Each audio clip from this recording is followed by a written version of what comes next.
Hello friends, it's Secret Door Gaming. I'm playing another game here and it's an indie. It's on itch if you want to download it. And it's called Speared by Heart. And as you can see, the first screen that I'm on is showing a lot of warnings, a lot of triggers. And yeah, just please make sure you read through this. And if this is any kind of triggering to you, then please do not play this game. And yeah, I'm just going to go get right into it. And hopefully this doesn't ban me from YouTube. Thanks a lot, and see you soon in the game.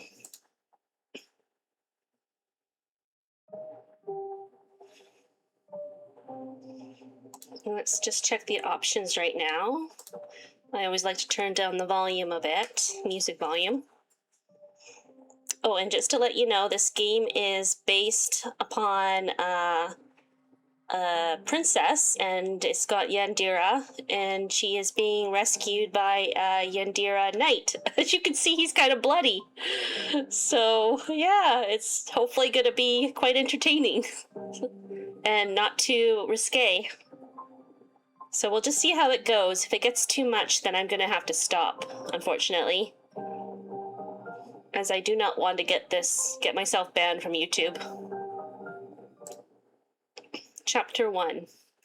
And I believe this is only the first chapter that's released so far. Prophecy 12, Princess of the East. A princess born in divine light shall seal the fate of the night. As all of the land sits in her hand, she will be with a lover planned. Ooh.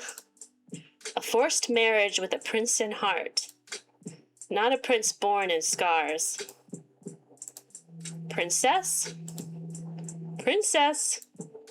Princess! Oh, they're waiting for my name here. Celine, which I always use.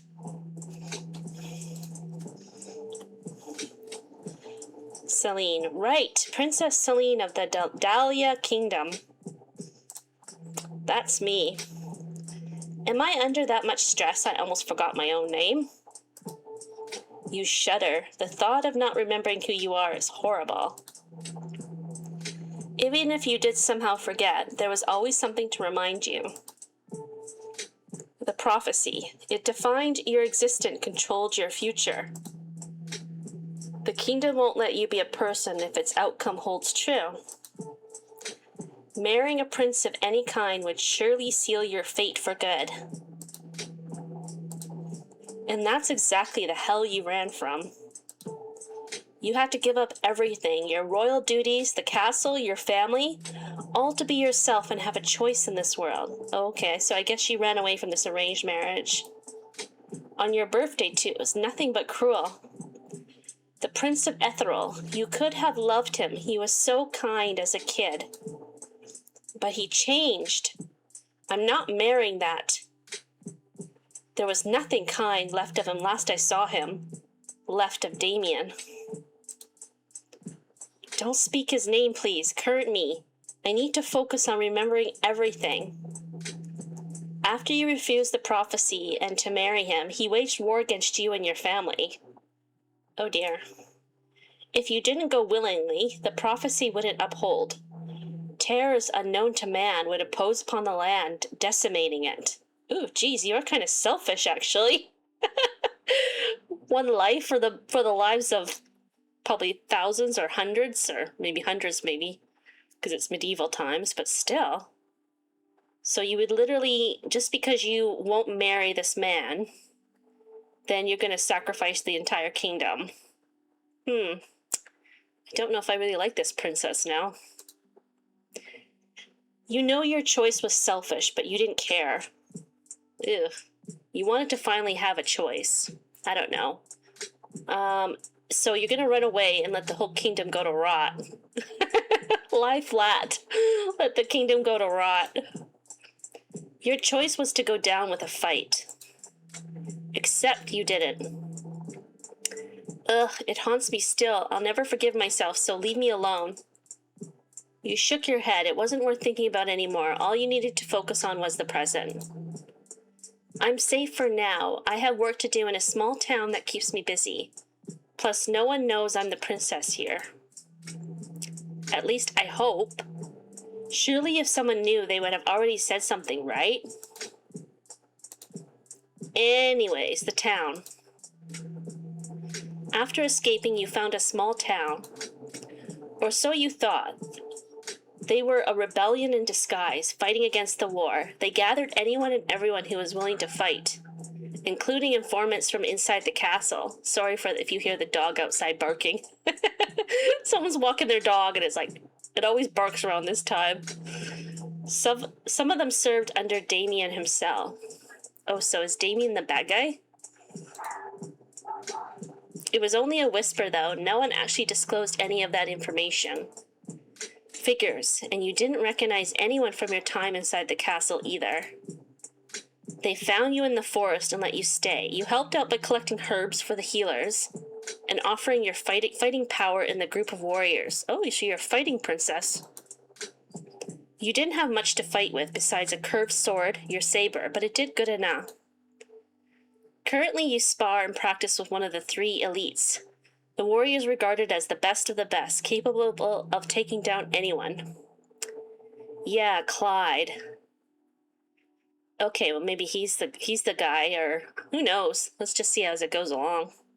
As if he isn't one of the weirdest guys here, somehow on top of his already very weird situation I'm in. Plus he's confusing. One instance he's nice to me, making small talk and stuff.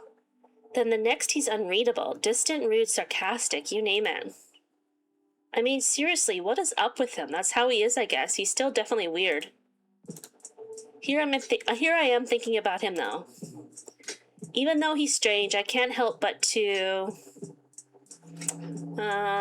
feel indifferent, because I don't even know who this guy is.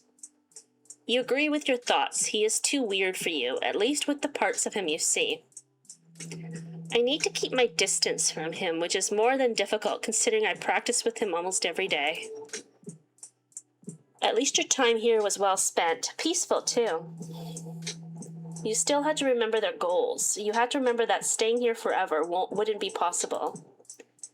You can't consider yourself completely safe until you get out of here. Which always makes me wonder, why haven't I already left? I'm still here. 6 moon cycles later without even a bit of an idea of where to go. Why am I still here? I'm dumb. I'm scared. I would say I would be scared because, like, you have nowhere else to go and then, like, and everyone's fighting.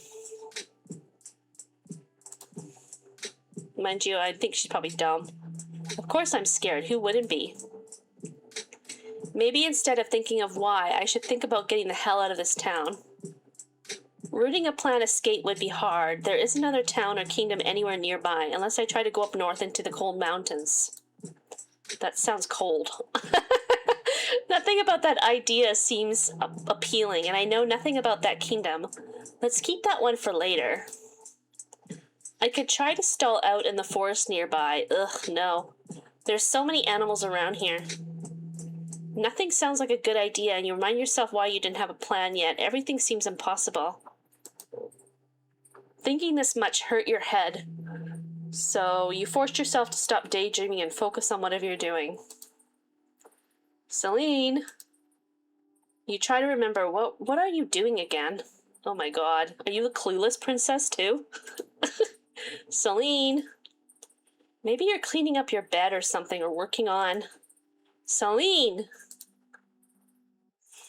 Oh, there's a guy. Oh, he's Clyde. Your eyes jolt open. First you notice Clyde standing in front of you staring, his expression slightly annoyed but mostly blank. You look around. Your body... Why does all these guys have such weird hair? For a medieval knight, he's got some weird hair going on. It's kind of like a Bon Jovi rocker hair or something. You look around, and he's very scrawny for being a knight. You look around, your body is laying almost like a 12-year-old girl. Or child, his body. You should be a bit more buff, you would think. You look around, your body is lying up against a tree in the middle of the forest. Other weapons and sparring tools cover the ground underneath you both. You look up next, the sun is beating down on you harshly. All of your limbs feel weak and ready to give out any moment. Did I almost pass out? I didn't even remember Clyde and I actively sparring. I feel so weak. You mutter to yourself, trying to regain enough energy to stand fully upright. All of the thinking I'm doing lately must be taking a toll on my physical health. Plus, the sparring is always so intense. What is that about the sparring practice? Oh, he's got a voice. Okay. Well, that's kind of good, so... because I'm kind of losing my own voice, actually. Nothing, Clyde. I said I'm trying over here, you know? If you call this trying, your reactions are slow. You're spacing out. Try again. This time, when you are ready. Ooh, he sounds like a jerk. His tone laced with sarcasm as he scoffs mockingly at you. He was doing this to get a rise out of you, and man, it was working. He gave you a little space while waiting for you to instigate the next spar attempt. You looked over at the spot he decided to take as he waited, only to see him lazily lying against a tree with a bored look, still waiting. Seeing him make this difficult training in the horrible sun look easy pissed you off. It made sense since he had so much more experience than you. People regarded him as an elite warrior, which meant he is someone with unique skills on the battlefield, skills that you probably only scratched the surface of while sparring him. Not only that, but he's only 25, definitely more than capable to keep doing this. You're only a basic warrior, mostly there as a front line for the more useful people behind you. Oh, great, so you're basically cannon fodder. Oh, I just sent you out to die. but I'm a princess. Princess of the pie. Oh, dear. Clyde is pushing you to new levels of training that are not meant for you at all. Truthfully, being pushed over the max didn't feel good. So what is he doing to you? Like, why is he doing this to you? Does he want you to be stronger, or is he just doing this because he takes joy out of tormenting you? Because he's that kind of sick puppy. It was annoying. Clyde even more so. You try not to think about that part. Something that made it worse was that he didn't do this to anyone else but you. At least not that you could notice. To everyone else, he didn't show anything. Emotions, expressions, nothing. He completely reserved himself. Doesn't that not set off warning flags for you, girl? You blink into focus. Your body was getting antsy to do something. The adrenaline of coming back to consciousness a moment ago was wearing out. Considering Clyde wasn't going to let you off the hook in terms of the sparring practice either, he probably wanted you to do one more round of combat before calling it a day. So why are you fighting with him anyways? Like, why are you part of this? Oh yeah, you cried like a rebellion or something? You would have been keen on calling it a day times before this, as you knew your body wasn't going to be able to keep up this round, even with the adrenaline. Might as well try a little bit. No need to go crazy or anything. Not like I even can. My body feels like I could fall over at any moment. Speaking of falling over, you glanced over at him again, laying there against the tree, staring at his sharp end of his spear. He was so relaxed, like he didn't even break a sweat. How was he able to stand there like this? Training is nothing to him. He really makes this look so easy. I guarantee myself he's doing it on purpose, too, in spite of me. He probably enjoys the entitlement it gives him to know he's stronger than me. Ugh, that sounds horrible. Any man who, does that to a woman is disgusting. Or the way she's thinking is kind of disgusting. All that does is remind me of the royals. No shock there. You blanked out, thinking about how you wish you could kick that entitlement out of him. It didn't occur to you that during the time you were falling deep into your thoughts, you were staring right at him. He noticed quick and got off of the tree, walking back over to you. Ugh, he's coming back over here. Whatever, we can get this training over with. I like her attitude. Is the princess finally ready to continue? Or are you going to keep staring at me all day? I don't mind that, but only if you are looking for a good reason. Ugh, scumbag. So does he know you're actually the princess? Maybe he knows that you're the princess. Maybe he's actually supposed to be the prince. Sorry, just taking a drink.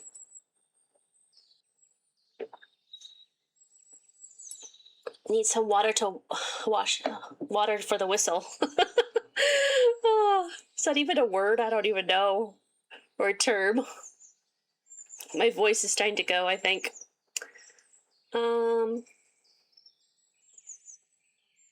Yeah, I'm starting to think that he might not be who he really is. Excuse me. You feel your heart skip a beat. You are staring, or was he flirting with you again? You couldn't help but to at least blush a little, not only because of the remark, but of the nickname he chose for you. The thought started to worry you. Him knowing your secret? Princess. You worry that he's toying with you at this point. You hope it's a coincidence, or at least that you can escape before you find out. He positions himself for battle, and you do the same, mimicking his movements. Yes, please, hurry up. After you finish speaking, you attempt to strike him in a forward position with an immediate hit from your sword into his chest. As you wish, my princess. Ugh, his voice. He says, my princess. It's like, my precious. Ugh. He winks, cringe. He winks, blocking your attempt to strike him with ease before rushing in with his first attack. A sweeping hit with his spear to knock you off your feet. You know what he's trying to do. Use cheap tactics to throw you off and distract you. Over the last 6 seemingly endless moon cycles, you and Clyde frequently had interactions like this. Sparring, flirting, and everything else awkward in between. Weird. Ugh, brain, focus on the training. Am I trying to injure myself or something? Thinking about him when I'm most vulnerable to distractions. You dodge his attack back, not with any ease at all. You keep your footing in the ground to avoid being knocked off balance.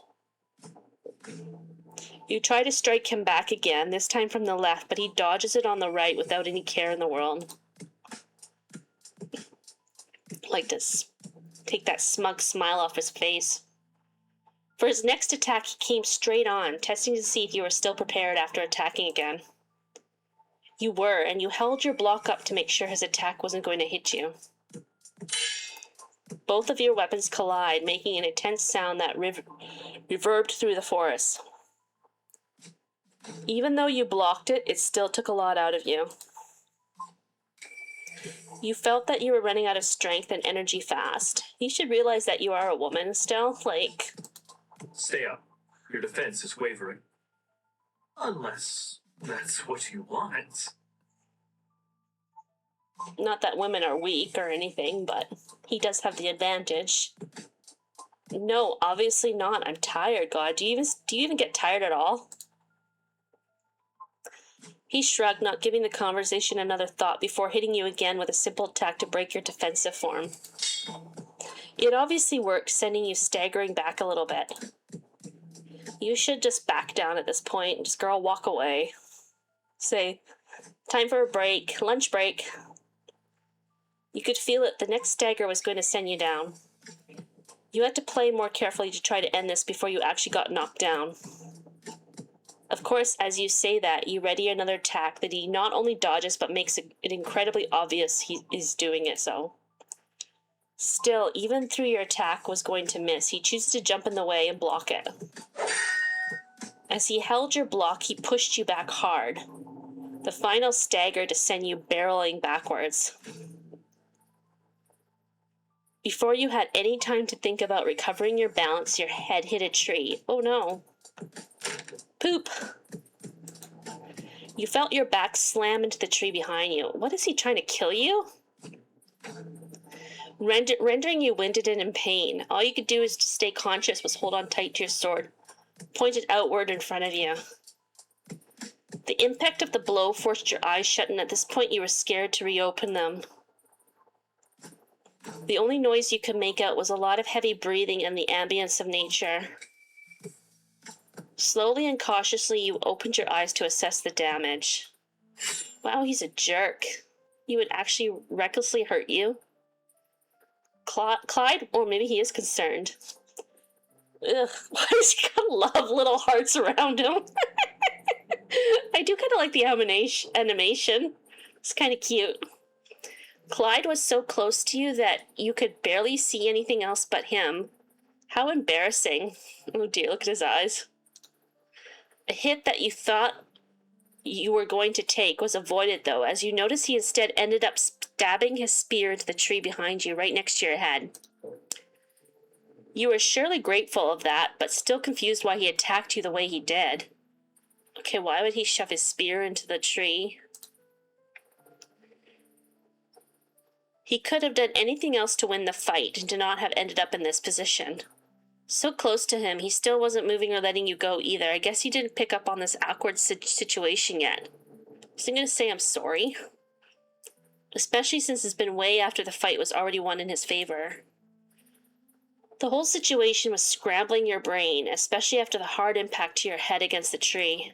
It took a moment to not only find the right words to say, but also to recover your voice enough to talk because of the impact. That was until you looked down and noticed the real problem. Your sword. Your sword shoved in his chest. Oh my goodness. Oh my god, are you okay? My sword. Celine. The wound looks terrible. Are you going to be okay? I didn't mean to do that. Listen, it's fine. It was my fault anyway. I ran into your sword, as you can see. Okay, he's a weirdo. He's not even like, oh my god, I'm bleeding. He's like as calm as like he's eating a pastry or something. Trust me, you wouldn't be able to make me bleed like this in a fight even if you tried. I did it to myself. Okay, maybe he likes pain. Maybe he's one of those, likes the fetish of pain. Ugh, really? Ugh. I say the same thing. The conversation died off as he had to end it with a taunting remark to you. You zoned off again in the small time of calmness after the sparring, wishing you could smack him for saying something mean like that. Isn't he gonna get that wound dressed? Before he dies? As you came back to reality, you realized you both were still here. He wasn't getting off of you or moving out of the way. As you both stared back into each other's eyes, all you could notice was this weird expression he kept making when looking at you. Isn't he bleeding out? Maybe he's got the look of death on him. This is uncomfortable. You need to tell him to get off. Are you gonna get off of me? My sword needs to come out of you soon. Ooh, weird. Okay, why isn't he bleeding? Clyde pulled himself off of you, not mentioning an ounce of what happened. His multitude of facial expressions turned to nothing. You watched him pull your sword out from his chest, dumbfounded he did that without even wincing in pain, and gestured the handle back to you. It took you a moment to take it back from him, but you eventually did, muttering out a small thanks. Clyde started walking away by himself while injured and nudged you to do the same. You were more conscious and had no choice but to follow him. Aren't you going to ask him, like, do you need your wound dressed? Dude, are you dying yet? That's so weird. Why the writer would write that, I don't know why. The walk back into the town was very quiet, mostly awkward and nothing short of tiring. I guess they don't play Skyrim. That wound could turn into, like, rot very soon if it gets infected. The only noise between the two of you was both of your steps walking on the grass and the ground. You couldn't believe he was making the injury look like nothing. You surely would not be feeling the same if he did this to you. He was holding over it with one hand, but still, not even an ounce of pain seeping into his face. Was he really this strong? No, he just likes pain. Surely he was just making it look like he could handle it, right? You ignored any other incoming thoughts and only focused on getting back to the town. All this thinking was going to burn a hole through your brain. Like the hole in his chest. After some time, you both made it into the town. Or at least you could see it up ahead. You and Clyde separated, with him hurrying off into the healing center, which was really close to the entrance of town.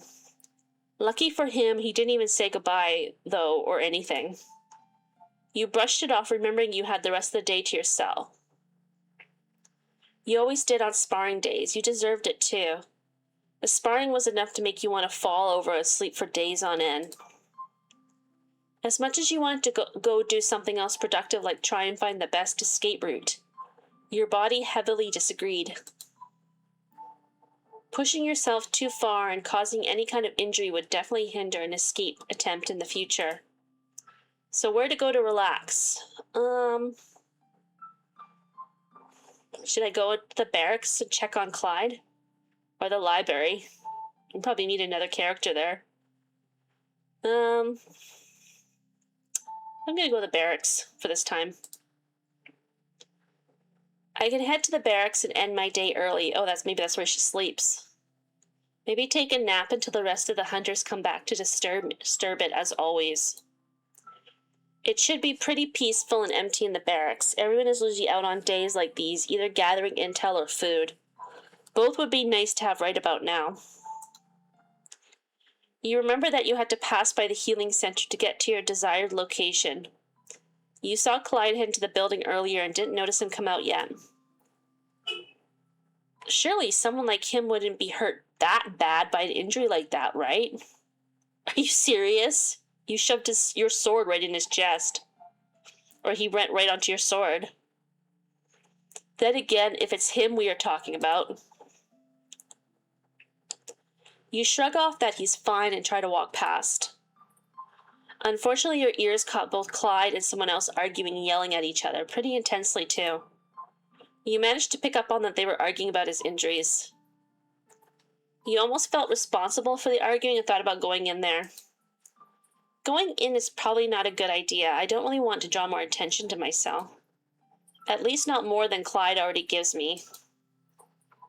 But maybe I should just sit nearby and listen to what they're saying. Do I want to listen in? Yes, of course. You love gossip. You're a gossip girl. Seems wrong to listen in, but I still feel bad for hurting him. I should make sure he's okay and then leave. You crept up to the doors and just barely cracked them open a little bit more. Enough to see the conversation unfold without having to actually go inside. While you initially had only wanted to listen in, concern filled your mind. You needed to see him to be sure he was okay. Figures, the last thing you needed was to get caught doing this. Still, you kept listening. First, you noticed Clyde sitting upright on one of the healing beds. Ooh, there's a lady with him, covering his wound with his hand, resisting the treatment. You couldn't understand why he didn't want it, but it was sure as hell obvious that he didn't. Then you noticed who was trying to heal him, Alice. Or you assumed that was her name, since Clyde kept yelling it, but you didn't really know her. You've been healed a few times in the healing center, but never by her or anyone high enough to rank to yell at Clyde like this and get away with it. Once they got over the initial agreement of direct and intimidating insults, which you wouldn't last another moment hearing, they got on to the point. I'm not being difficult. You simply, as always, have no idea what you're doing. I'd rather just go back to the barracks and take care of it myself.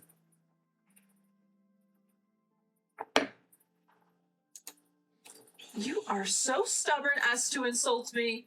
You know I have done this for how many moon cycles and for everyone else in this army. So shut up and let me heal your wounds. Not happening. What, he doesn't want her to heal his wound? Why? I've even healed your wounds for decades. You being like this only proves to me that something is up.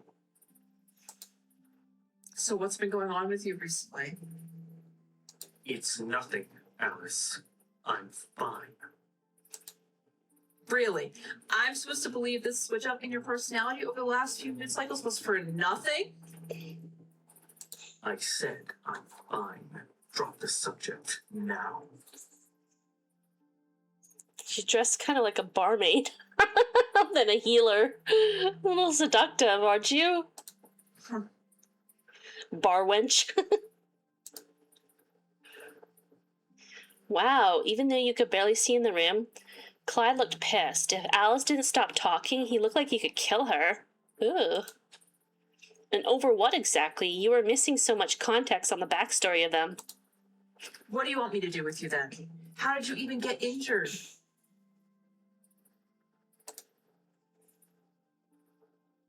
Celine and I had a small accident while sparring, that's all. Nothing that wasn't in my control. Give me the herbs and I'll do it myself. She did this to you? That's why you were so bent out of shape to talk about this. Again, drop it. Anything to do with us is none of your business. You are so lucky that no one else is here with enough authority to do something about you. If the others heard about you not getting healing from me... And what, huh? What do you think they can do about it? I'm stronger, and always will be, than everyone here. Oh wow, he's very conceited. Maybe I should be so kind as to drop them a message regarding your relationship with her. I'm leaving. She can help me instead of you. Then I won't have to listen to the shit you give me all the time. You are so annoying. I don't care what you have to do. Just be healed by tomorrow or else I'm doing it. Get out of here. Ooh, maybe they were a couple.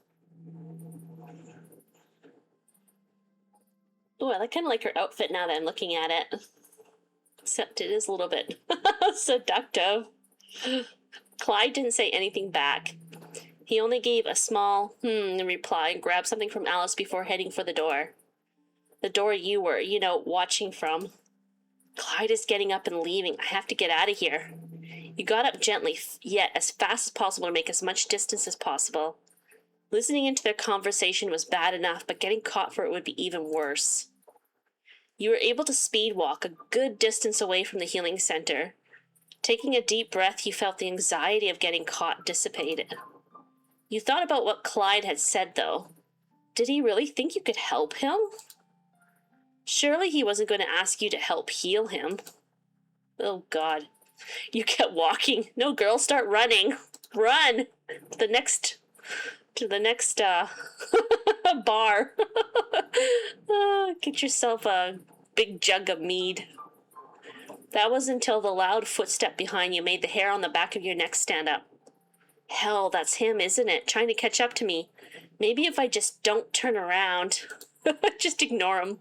That didn't matter. He gently, despite how fast he was moving, grabbed onto your shoulder and tried to turn you to look at him.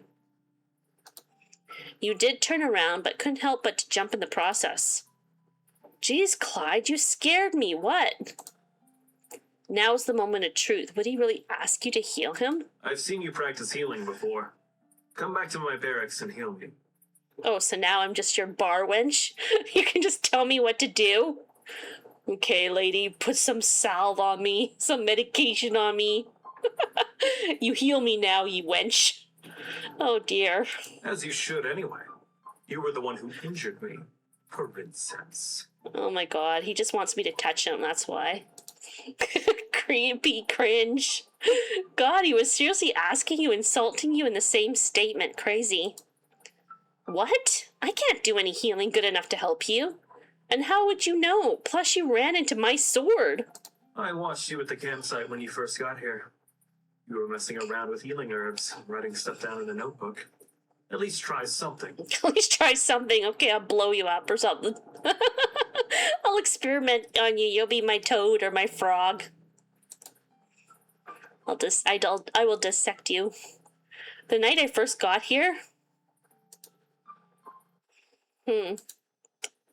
Okay, flashback time. Cold and dark, your feet trended onward to anywhere but where you came from. The night you fled was the worst to be outside. You weren't even close to wearing the right clothing for the outdoors, much less having to traverse a cold, dense forest barely touched by people. But you didn't have a choice. Your birthday was closing in, and the ethereal kingdom pushed war onto your parents if you weren't delivered the next morning. Everyone expected you two to get married tomorrow bright and early. Once you heard the news, you didn't even have time to pack up anything.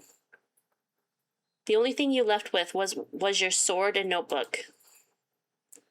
A beautiful leather piece with your name on it as a gift from your mother. You kept almost every secret you had in it. Once you found the town, you made sure to keep it concealed the best you could. Any glance at that notebook from anyone else would completely ruin everything you've worked for. Surprisingly, none of them budged on anything. Clyde stood up for you the most, which you really couldn't understand why, but you certainly appreciated it after the fact. You met not only Clyde, but the two other elites as well. You barely interacted with the two of them anymore, and you only saw them for important updates. Andres and Druis seemed to be the backbone of the current entire operation, making sure to stay out of the gaze of others. Why they would ever have Clyde be the front-facing elite was beyond your understanding, but that's how it was. Well, I thought he was the best. When the three of them brought you in, they put you in a small little camp while deciding where they could use your skills. You lied saying you were a blacksmith from the kingdom and fleeing the imminent war. Blacksmith? Where in the world did that come from? You were a princess. What if they asked you to start making axes and swords? How are you going to lie your way out of that? Holy crap, girl, are you that stupid? Be better to say you were a fisherman or, or you're a barmaid or, yeah, bar wench. Thank goodness they didn't need one because you had zero clue how to actually be a blacksmith. Yeah, that was like a really stupid thing to say. They ended up giving you some herbs and crafting materials to see if you could make some simple healing remedies. It went terribly at first. You couldn't figure out a single combination that worked. You wrote down every single thing you tried in your notebook. Suddenly a combination worked. The mixture soaked into your skin, giving you a slightly refreshing feeling. You, beaming with delight, wrote down the right combination in your notebook and tried to scribble out all the rest. Oh, my heart's beating. When you looked up, you saw something looking at you, someone. As soon as you saw it, it was gone. You left it alone, figuring it was some wild animal nearby. You were obviously in the middle of the woods, so that wouldn't be a surprise. Still, the feeling of being watched never left that night. Of course, it was Clyde. And it made it a little bit hard to sleep. It's watching you sleep. Once you woke up that morning, the feeling had passed and never came back. That day, the town invited you in and had you join the warriors for training. You were shocked at first and sad because you wanted to keep getting excited over the healing herbs working, but you imagined Clyde had some impact on that decision. Oh, I'd rather be a healer. I'm not fit to be a knight or a fighter. Let me be a healer. So it's safe and, less scary job. Plus, it ended up not going so well, the training, but you met your best friend while doing it, or at least the most trustworthy person you can rely on, Jackson. He was so annoyed at you at first for being so bad at the training. Once he learned you weren't actually trained at all, he offered his help. After that, you ended up talking to Jackson almost every day. He became the only person you could trust even a little bit in the town and relied on him a lot for the first few moon cycles. Once you got better at combat, Clyde demanded that you start training with him instead of the group. You wonder if you and Jackson talking so much was the reason you got pulled from the regular training. How do you take that? Creepy. Of course it's creepy.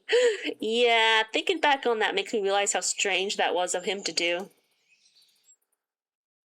Shaking your head, you zone back into reality, pushing a flashback to the back of your mind. After all, Clyde is still standing right in front of you and expecting a continuation of the conversation. So I'm going to be your nursemaid now? So you've always been there watching? Yes, I had to. Not all of the time, but a lot of your early time here. I had to be watching, or else the other elites wouldn't let you stay in town. So don't act surprised if I know some of the things you were up to.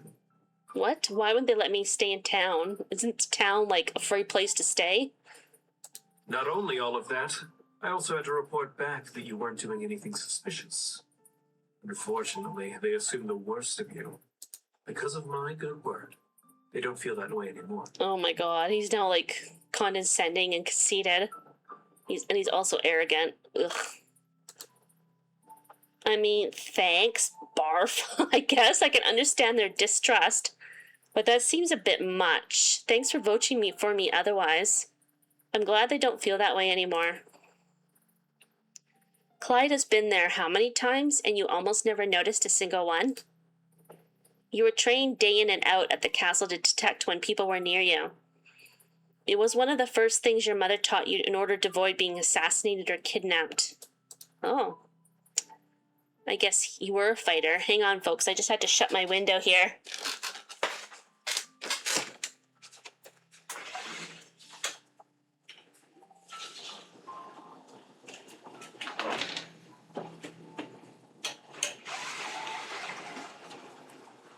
Sorry about that.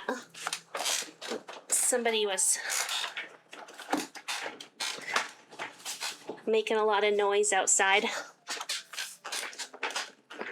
But that was scary. How was he so good at that? Or did you really lose your skill that quickly being away from home? Of course. Not like you ever did anything wrong to report anyway. Don't worry, Princess. I trust you. I have from the start. I always have. Ew. That's a creepy tone. You thought you noticed something weird about the way he looked at you, but it was gone in an instant. Better to just ignore it. Yeah, I can admit that I didn't expect to still be in the town, though. Thought I would have moved on by now. Moved on? You have other plans besides fighting in the revolution? Just to escape the war is all. I didn't really want to be in the rebellion, no. It was just sort of happened. Interesting.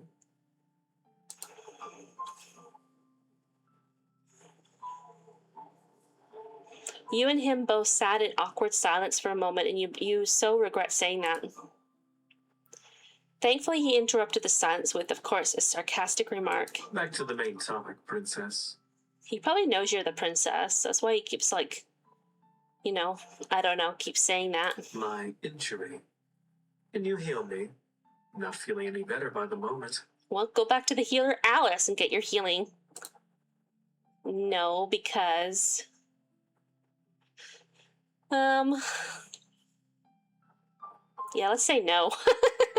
No. I don't know.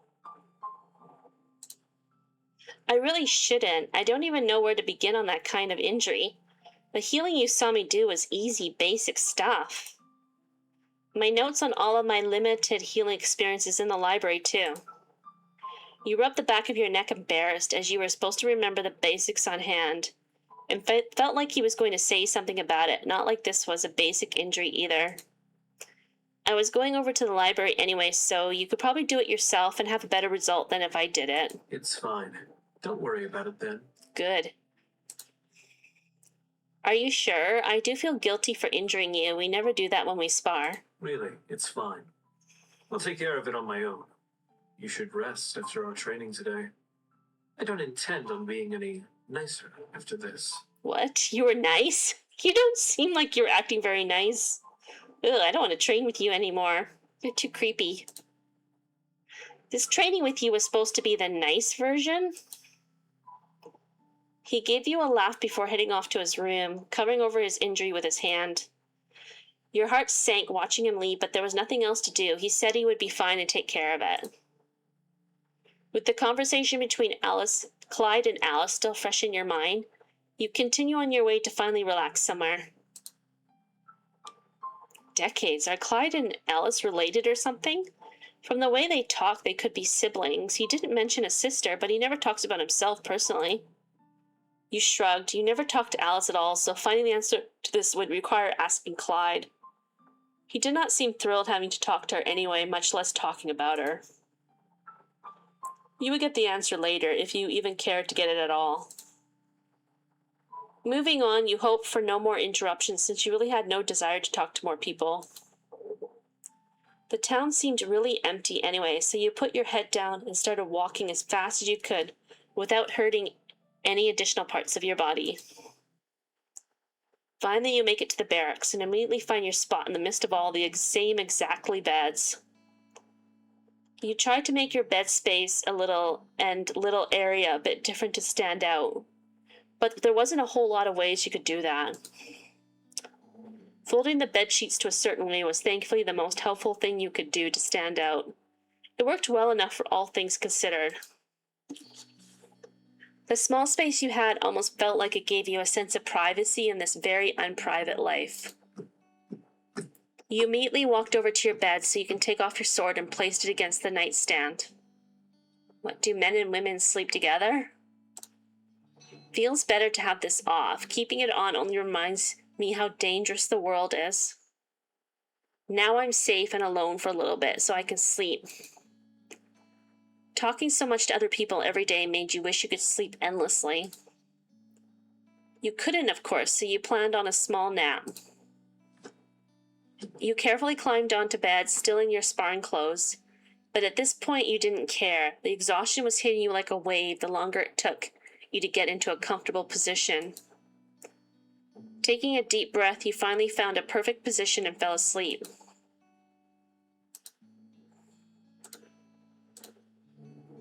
You begin to wake up after your small but well-deserved rest. After that small victory of today, you felt pretty good. Small. Still, you found yourself too awake to sit in the barracks and do nothing until dusk. There really isn't anything to do. I'm glad I got some refreshing sleep in, but I should head to the library. What, not the tavern? Being here is boring. The library will definitely entertain me for a while with its endless supply of books to look at. You slowly climbed off the bed and grabbed your sword on the way out, adjusting it on your waistband until it fit nicely. Once you knew your sword was secure, you left the barracks and went into the town. The library was close by, so thankfully the walk wouldn't be long. Let's hope no one else bothers me. The walk here was so peaceful. Good, I deserve a day that isn't chaotic. I didn't even see anyone else either. Weird. People should have started coming back from their tasks, but maybe everyone is doing other stuff. I shouldn't really worry about other people. I can barely take care of myself right now. You pushed away the thoughts of other people and focused on yourself, plus the reason you came here to not be bored. You quickly take a seat at the small desk in the middle of the first floor and look around at the book options nearby. You weren't even close to making a dent in the collection, but you had to be grateful for it. It kept you entertained for most, if not all, of your time here. You wondered why a small and fake town had all these historical documents, novels, and other works by so many different authors. Then again, maybe the town was a real town before the army used it for the rebellion. You weren't complaining, though. You needed the books at this point to not go insane doing nothing. Sorry, I thought I read this already. You looked back to the books again. Each section had a small space for the genre based on who wrote it, so you could read historical or romantic stories of past kingdoms from different authors. You kept an eye on a few that looked good to read, but stopped once you remembered something hidden in one of the shelves. Wait, my notebook. I put it in one of these shelves to keep it safe. Which one is it? Oh my god, you put your notebook in the library? Are you that stupid? On this one, thank god there it is. What? Yeah, like anyone could just find it. I'll take it out and put it on my desk to use later. Not only did you read, you also wrote in your notebook about the day-to-day events going on. The notebook was really the only piece of your old life you still had with you. You thought about skipping the reading and writing your notebook instead, especially considering today, but you always did that. It got boring over the last 6 moon cycles to have no freedom to do anything except write about your feelings. So you settled it in your mind that you would actually read through something today. But where to start? What genre? Oh my goodness, enough with this. Last few days you covered most of the small history books about your kingdom and the one you were at war with. But you needed something new today. I need to stop talking about books. You got up from your desk and walked around the library to really get a good look around. You were able to get to all the other shelves, making sure to cover both the small upstairs and downstairs in search of finding good topics. Okay, this is enough about this. Please move on, story. After a small while, you managed to pull together 3 books you haven't seen before as options to read and bring them back to your desk. Sitting down, you looked over your options again. Question was, which one did you actually want to read? Is this actually going to be relevant to the story? I've spent so much time on this. What title do you pick up? Let's read about native land and mountain wildflowers. I love reading any books about the flowers. We had so many flowers in the garden at the castle. Different in season 1s all the time, too. There were so many bright colors to choose from. This one should have different types of flowers, too, since it's about the mountain agriculture. Not only was it super in-depth and interesting, like this topic that I've been reading for the past, 5 minutes, it even had hand-drawn pictures of some of the flowers. You did recognize a few that managed to make their way into your garden, but most of the flowers in the book were new. You could tell this book was written with so much love. It made for a really good reading experience and got you thinking about your life back at home. The flowers that used to grow in the garden were so beautiful. Most of them are wild too. The gardener was always surprised to find new flowers to show me. It would be touch, I think they meant tough, if I had to pick a favorite one out of the regulars I've seen. But if I really had to, what is your favorite flower of the garden? Does this matter, really? Okay, I'll just choose roses.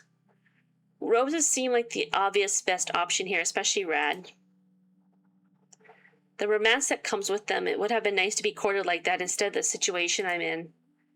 You know, the right way. I guess if all goes well when I do get another shot at having that experience.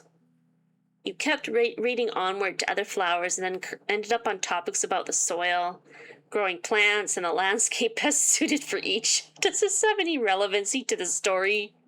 This has been going on for 10 minutes. I'm really bored here. Then, though the stuff about the ground was boring, it was still something to keep the book going. I'm losing my voice here. Sadly, the book came to an end. Of course, there was only so many flowers I could talk about in the world. This was a good read. Maybe for you, but not really for me. I'm glad I picked it up. It took my mind off a lot of what's been happening recently. You flip the book shut and decide that's enough reading for today. Oh my goodness, folks. I am actually losing my voice here. I think I'm going to have to end this pretty soon and make a part 2 of this, because I've already done one video earlier and now my voice is kind of going from all the talking. So yeah, I might have to end this pretty soon and then just make a part 2. But we'll go a little further. We'll see what happens until I start croaking. You finally looked up after a while of staring down, realizing how dark it got outside. Staying any later in the library might be a bad idea in case you fall asleep here before you get back to the barracks. Usually one of the elite warriors did a check to make sure everyone was on their bed by nighttime. If you didn't show, you might get in serious trouble. Still, you couldn't help but at least want to put a little something in your notebook for yourself. Are you that dense? You could write about it tomorrow, then otherwise you get in trouble. More of a requirement for my mental sanity at this point. I can make it quick and get out of here soon. You started out by writing about the war and your never-ending pain that coincided with it. The pain it haunted you, both mentally and physically at this point. Being in pain from training so much all the time almost kept your mind off of everything else, almost. Next you mentioned Damien. It was almost a reaction to think of him every time you thought of yourself in pain. You wish you could tell him how much of that pain he causes on the regular, but it wouldn't be worth having to see him again. He's just such a rotten son, to think I liked him. Then you made sure to include a piece of yourself in there. A little section about your regular feelings on the day-to-day. Sure, you had Jackson to occasionally talk to about your personal regards, but you didn't do that often. As nice as he was, you still couldn't trust him completely. You couldn't trust anybody that much at this point.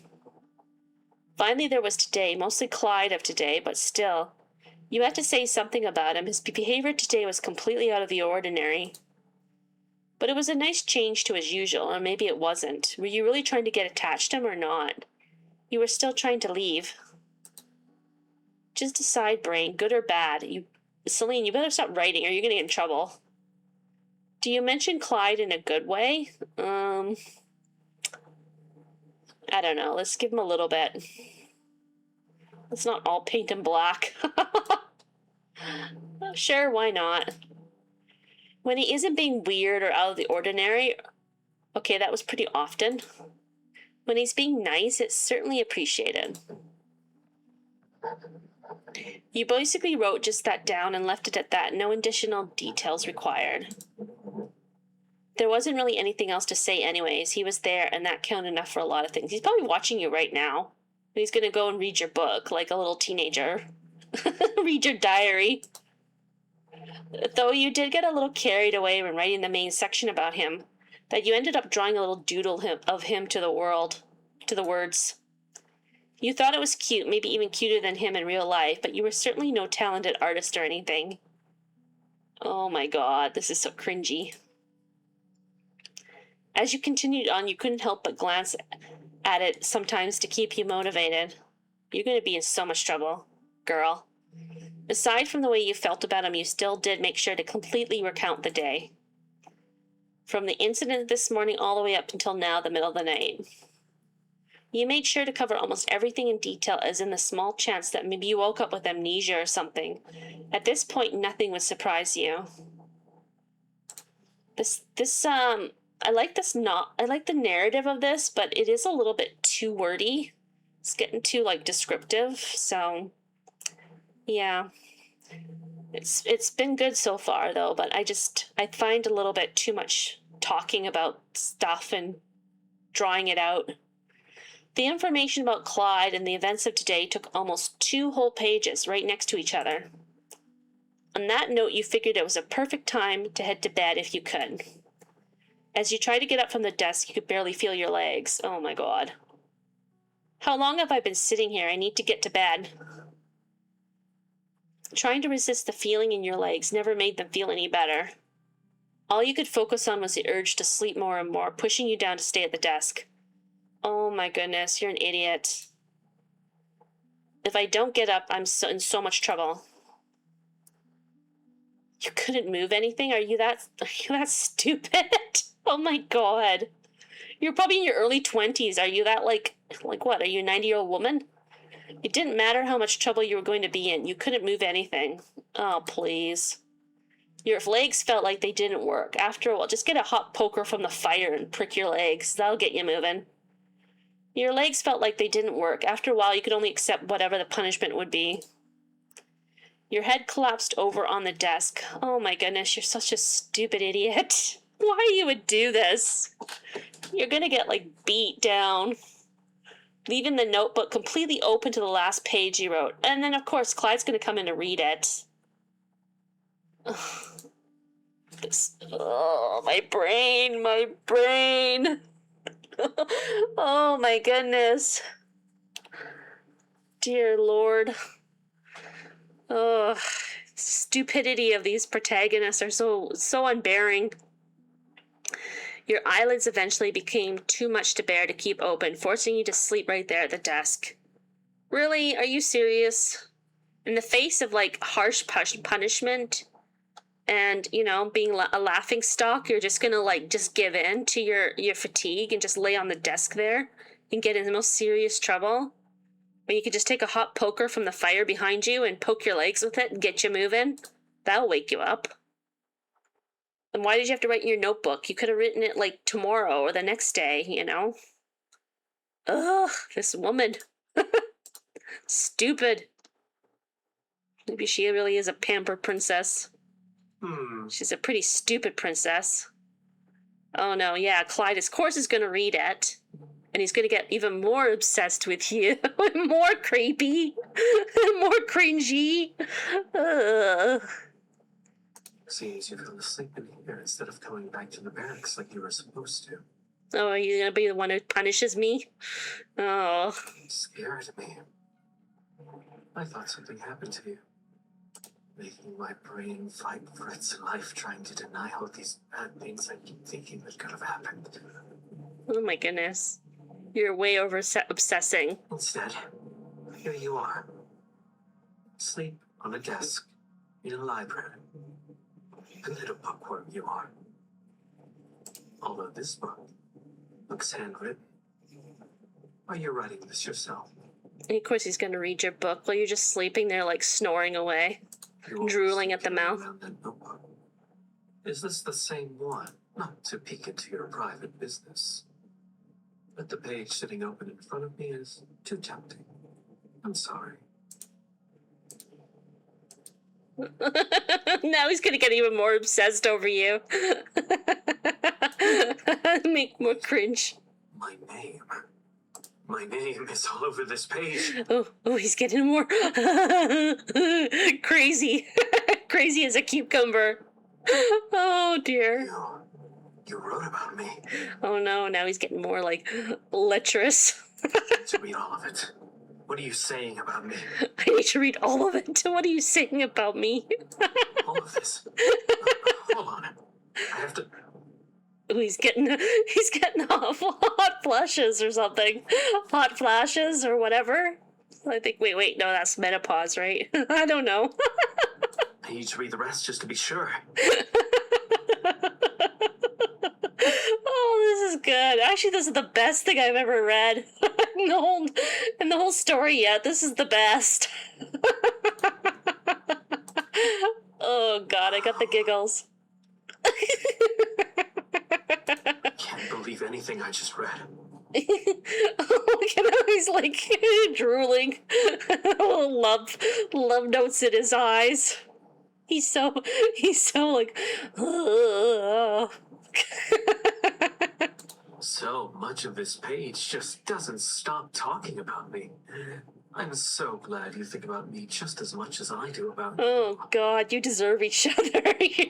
Both of you are too creepy. Cringy. Little adorable drawing of me. Oh, look at that little adorable drawing of me. Oh, he's so cute. I didn't know you were so talented. I guess you like my confidence a little bit, huh? Yeah, you're a jerk. Arrogant. Oh, Celine. I'd kill Anything. for you. I thought anything? Like what? You kill like a focaccia bread for me? I thought you'd say anyone, not anything. Don't forget that.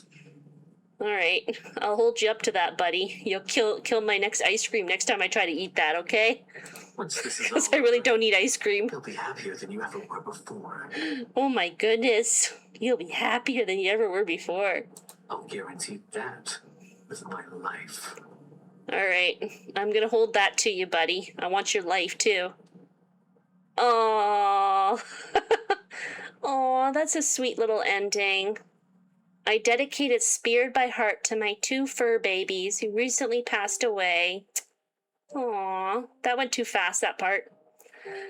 Well, folks, that's the first part. And I can't wait to follow this. I think I am going to follow this.